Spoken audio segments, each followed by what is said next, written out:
সিলেটের হারিয়ে যাওয়া মৌলিক ও ঐতিহ্যবাহী গানকে আবারও নতুন রূপে মানুষের কাছে তুলে ধরতে কাজ করছে S production UK Bangla.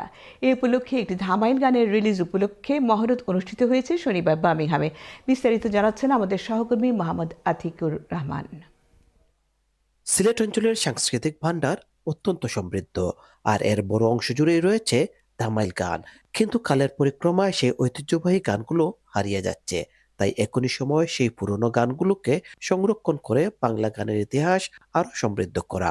বার্মিংহামে Dhamail গানের মহরত অনুষ্ঠানে বক্তারা এসব কথা বলেছেন। এস প্রোডাকশন ইউকে বাংলার উদ্যোগে আয়োজিত অনুষ্ঠানে এ সময় বার্মিংহামে সদ্য সমাপ্ত নির্বাচনে বাংলাদেশি বংশোদ্ভূত 3 কাউন্সিলরকে সংবর্ধনা জানানো হয়। মোহাম্মদ শেবুলের সভাপতিত্বে অনুষ্ঠানে দামাইল দেওগো চরচরের মা গানের প্রিমিয়ার শো অনুষ্ঠিত হয়। এ সময় কাউন্সিলর মুমতাজ হুসাইন, কাউন্সিলর আব্দুল চৌধুরী সুমন ও কাউন্সিলর তাজউদ্দিন উপস্থিত ছিলেন। Please thank you to Shiro for inviting us on his release here of his new song. It's an amazing song, brought us back to our heritage about when we were growing up and our mothers and our grandmothers singing these traditional Bangladeshi songs.